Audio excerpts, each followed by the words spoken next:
Gatas na gatas! O, ayan, mga ganun tatanungin mo. Gatas na gatas!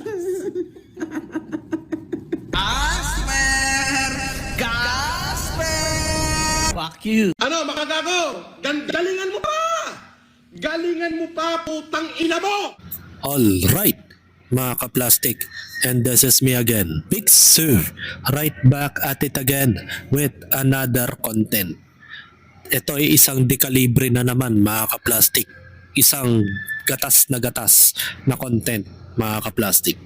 At matalakay natin ang tungkol ngayon dito sa lumalabas sa social media as breaking news na ang LTO ay naglabas na po ng post about dito sa ginawa ni Norman Mangusin. Si Norman Mangusin, sa mga nagdaang vlog niya, sa mga nagdaan niyang content, ay mapapansin niyo po na gumagamit siya ng cellphone during driving, mga ka-plastic. At dahil dyan, mga ka-plastic, ay naglabas na po ng show cause order laban sa isang vlogger dahil sa viral na paglabag sa mga batas trapiko, driver's license, suspendido ng 90 days, mga ka-plastic. At naglabas na nga si LTO mismo, yan post niya yan. At ang sabi niya dito, nag-issue ng Land Transportation Office o LTO ng show cause order o SCO laban sa isang kilalang social media personality na driver at rehistradong may-ari ng Ford Expedition matapos kumalat sa social media ang isang video na nagpapakita ng ilang paglabag sa batas trapiko. Sa naturang viral na video, makikitang minamaneho ng vlogger ang kanyang gamit na pekeng plaka, hindi nakasuot ng seatbelt at gumagamit ng mobile phone habang nagmamaneho.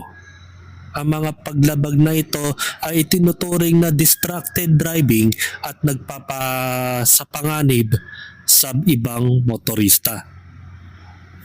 Kaugnay nito, inatasan ni LTO Chief Assistant Secretary Marcos B. Lacanilaw ang nabanggit na vlogger na dumalo sa isasagawang hearing sa LTO, Intelligence and Investigation Division or IID, sa East Avenue, Quezon City. Kailangan niya magsumite ng verified comment explanation upang ipaliwanag kung bakit hindi siya dapat patawan ng mga kasong paglabag sa failure to attach authorized motor vehicle license plate, mandatory use of seatbelt, distracted driving, reckless driving, at improper person to operate a motor vehicle. Inalagay din ang preventive suspension ng driver's license ng vlogger sa loob ng 90 araw at nakaalarma ang Ford Expedition na kinakailangan niyang dalhin sa Motor Vehicle Inspection Facility sa LTO compound para sa kumpletong roadworthiness inspection. Nagbabala ang ASEC na Lacanilaw sa vlogger na kapag nabigong dumalo o magsumite ng komento, ito ay ituturing na pagbuelta sa kanyang karapatang may pagtanggol ang sarili at magpatuloy ang LTO sa pagresolba ng kaso batay sa mga dokumentong nagkaroon ng ahensya. Na. Dito na magsisimula ang kanyang pagiging dilema sa buhay ni Norman Mangusin na kung saan ay naglabas na po ng show cause order mula sa LTO o sa Land Transportation Office. 'Di ba? Alam niya kasi sa sarili niya na bawal 'yun pero ginagawa pa rin niya. 'Di ba? Marami ngayon ang natutuwa na netizens about dito at nagtrending na nga po sa social media. At base sa sinabi ni Mark Jason Warnaculahewa o aka Makagago WhatsApp Man, simula na to, hoyo na sa susunod. Mahuhuyo na nga yan at magbabalik na siya sa pamilya niya na Sputnik daw siya at dodonatin daw siya doon. May mga nagsasabi kahit i-blurred alam naman kung sino, mga kaplastik. Ang hirap kasi sa mga Pilipinas pag nagpo-posting sila ng mga kriminal ay binablurred pa ang mga mukha. Pero pag mga biktima ang na-expose sa social media, ay naka-expose ang mga mukha ng mga biktima. Ba't ganun? Baligtad ata, mga kaplastik. Diba dapat ang mga biktima ang usually na tinatakpan ng mukha dahil nanganganib ang kanilang buhay. Malay mo kung yung mga suspect na nakulong o yung naakusa ay may mga kasamahan pa yun, paano na lang kung balikan yung biktima, mga kaplastik? Si Atty. Casper to the rescue. The multiverse of Casper, mga kaplastik. Lahat na ng klaseng talento ni Casper ay lumabas na doon. Magiging lawyer na po siya. Sabi nga ni Sarah Lacdan, kahit i-blurred kita pa rin di kinaya ng blurred option. Ba't iba blurred ang pangit na ng mukha nun? Diba? Ayon naman kay Food Genius, mga kaplastik, ito yung last post ni Food Genius 4 days ago bago lumabas ang show cause order ng LTO ay humihingi ng kumo-call out si Food Genius na sabi niya is kailangan nyo po balak iserve ang show cause order kay Norman kailan nyo po balak iserve ang show cause order kay Norman Mangusin aka Francis Leo Marcos. Live streaming habang nagmamaneho, walang seatbelt gamit ang cellphone, kompleto na po ang violation. Ito yung mga summary violation, mga kaplastik. Summary of violations is RA 8750 o walang seatbelt. Pangalawa naman is set RA number 10913 anti-distracted driving o cellphone with live streaming. At ang pangatlo naman ay mga kaplastik is RA 4136 na tinatawag na reckless driving. At higit sa lahat, nadiskubre ng LTO, mga kaplastik, na ang pekeng plaka ang ginagamit niya sa kanyang Ford Expedition. So malala nga naman yun, mga kaplastik. Yun. Many times na niyang ginagawa yan, mga kaplastik, sa mga live stream. At ngayon, inunti-unti na si Norman Mangusin.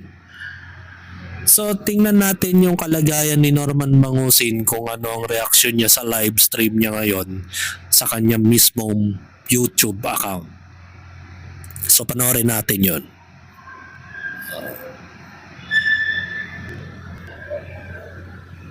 Yan. So, tingnan natin yung mga comment ng mga tao habang siya ay nagla-live stream. Sa perimeter. Yan o.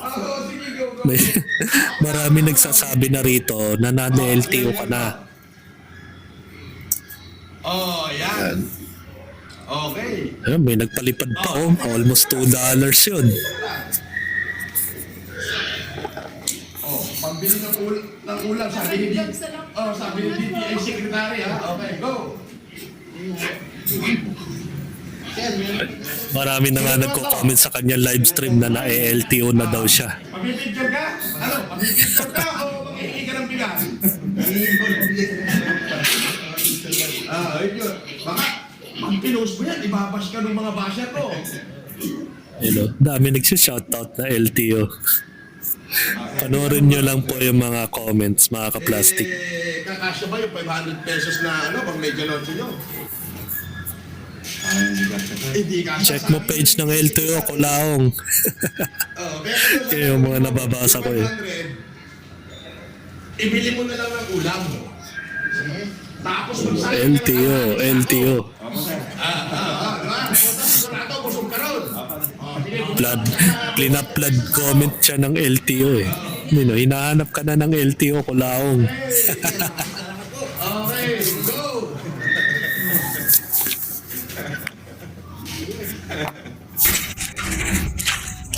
Habang namimigay siya ng bigas, mga ka-plastic. Diba? Ano, habang namimigay siya ng bigas, mga ka-plastic, yan o. Marami mga nagko-comment na hinahanap ka na ng LTO.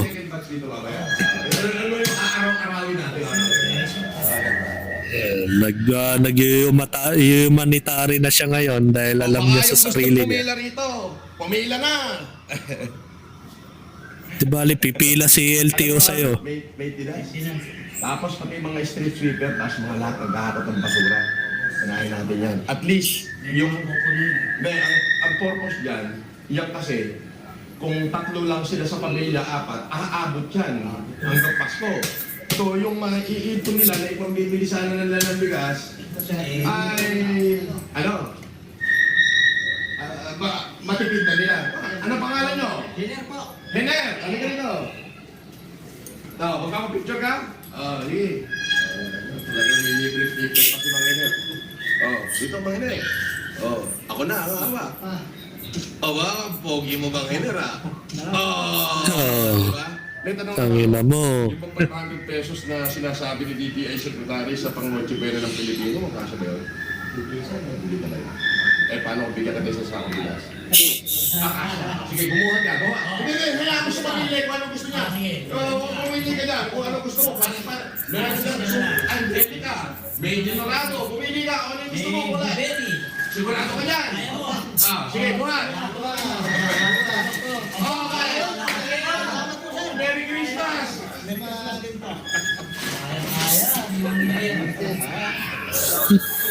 Nag-humanitarian na siya dahil may show cause order na siya. Ang ginawa namin, kinontrol namin yung gate. Kinontrol namin yung gate. So, isa-isa lang ang pasok dito para may mga security road. Para at least matiyak naman nila yung safety ko. Alam niyo naman, yung mga nagtatangka sa buhay ko, grabe, di ba?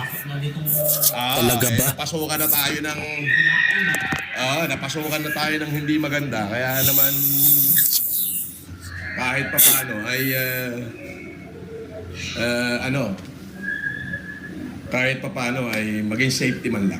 Okay. Kasi ang masama nito, tumutulong ka na at May LTO ka pa. Ang pangalan mo? Rodrick Di Mesa po. Rodrick Di Mesa. Okay. Magpapapicture ka ba o ano? Picture tayo. Picture. Sige. Arestuin ka na. Selfie mo na. Dito. Ala. Lumapit ka na rito. Rodrick Di Mesa. Parang isang tao lang ang mga... Selfie. No? Po. Bakit pares yung kulay ng suot? Tapos, ikaw ang nag-maintenance. Maintenance po. Ang galing. May tanong ako sa'yo. Di ba napalitaan mo yung yung... Yung LTO. Napalitaan mo? Sa tingin mo kasi? Hindi. Hindi nabalitaan yung 500. Yung LTO nabalitaan ko eh. Bibigyan kita ng pumili ka na yan. Kung makisa sa akin yan. Ikaw, may super maharli ka dyan sa taas.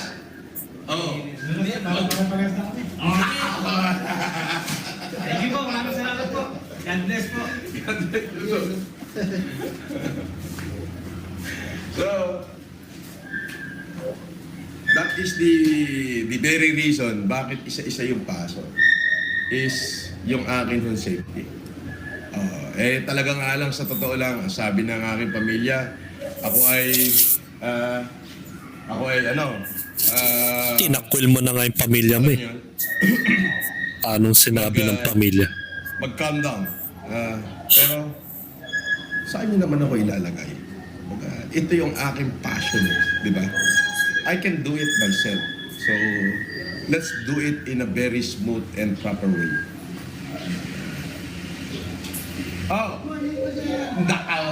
Good morning,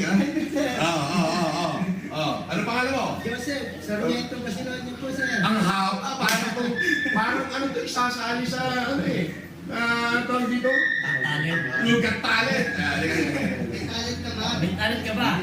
Kamusta? Good morning. Taga dito ka? Okay. Pero yung taga saan ka? Nagpaparanyaki po dito. Paranaque. Okay. Kasya pa yung 500 daw na pang medianoche. Kasi rin sir. Yung sinasabi niyang DTI, kasya na. Yung teacher yung bibili. Mag-inasal sir. Magaling ka bata ka. Magaling ka. Magaling cellphone lang sir. Huwag muna tayo sa cellphone. Doon muna tayo sa pamilya ka. Ako sir, apat ko yung... Sana makatulong sa'yo. Ganito, bibigyan ka ng pagkakataon. Pumili ka na ng bigas na gusto mo. Kunin mo na, sa'yo na. Oo sir. Yan, picture mo na sir. Papicture ka. Sige. Dito na. Sige. Papicture ka na. May dala ka cellphone. Maraming sir, kasi Basta? Nala ko, ano makita ko kayo sir? Malapit na mga cellphone. Malapit Ako na. yan sir. Malapit na. Binobola pa ako dito. Kasi, kasi. Sige, okay. Wala. Huwag ka na masyadong umitit. Nakikita yung bungal mo. Serious. Naks naman. Sige. Merry Christmas. Okay. Salamat kayo kay Lord. Okay. At, malay mo, yung cellphone na yan, kapalitan yan. Okay, sige. Huwag mo ipapunta yung picture natin kung kaya mo mabas. Ito, papansinin mo, mga ka-plastic, may mga ron din mga na uuto sa kanya. At ang comment dito is Idol FLM Pandemic Hero, pa-shoutout naman kay Phil, Margie, Will, Rich, pati Idol, pakipapuan, Idol, kapo nila from Canada. Welcome to Derry Hotel in Bay. Cut daw po ng boss ko sa Pennywise, biyang ka daw po niya. May nauto pa rin, no? Actually, may nagpalipad pa nga eh. Nakaka-plastic eh.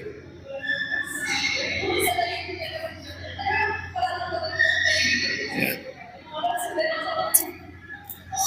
Eto, meron nga rin nag-comment mga ka-plastic, galing sa scam yan. Wala ka namang pera, kulaong. At pinapatawag ka ng LTO, kulaong, nagbubulag-bulagan ka pa. Huwag mong ibahin ang issue. Natatay ka na sa takot. At ang last, ito, bago tayo magtapos. Boss FLM, nakalimutan mo na yan sila. Sige, maglibang, huwag kang magpakahibang. Dapat ay itawa lang. Ang problema sa babae, dapat di dinininda. Kanta yun, ha? Sa Raulo to, ha? So, yun. Marami nagko-comment dito na about sa LTO niya, na may show cause order na po siya, mga ka-plastic. So sa mga oras na to nagpapakitang tao na naman siya sa kanyang live stream, dahil nga natutunogan nga niya na mayroon siyang ginagawang kalokohan at nabigyan siya ng kaso ng LTO. So mamaya maybe mamaya o bukas i-update ko kayo sa mga bagong content ko kung ano ang nangyari kay Norman Mangusin at na show cause order na nga siya. At paunti-unti na siyang nalulubog sa kanyang mga kinatatayuan, mga ka-plastic. So hopefully na sana ay makulong si Norman Mangusin bago sumapit ang Pasko. At sabi nga ni Makagago WhatsApp man is yung kanyang sinampang kaso against kay Norman Mangusin ay maybe January po siya ilalabas, dahil nga nasa due process po ang kanyang pagsampa ng kaso kay Norman Mangusin, mga ka-plastic. So hanggang dito na lang ang aking opinion, and this is me again, Big Sue, lagi nagsasabing ang mga plastic ay matagal mabulok dahil ang mga plastic ay toxic. Kaya, what's up mga ka-plastic? And this is Combid, commentary video na video live stream. Signing out. Alright. Mga ka-plastic, kung nagustuhan nyo ang aking video, isubscribe nyo lang ang aking channel. At the same time, i-hit nyo rin ang notification bell at yung all para ma-notify kayo sa aking susunod ko pang video sa aking YouTube channel. Maraming salamat po mga kaplastik.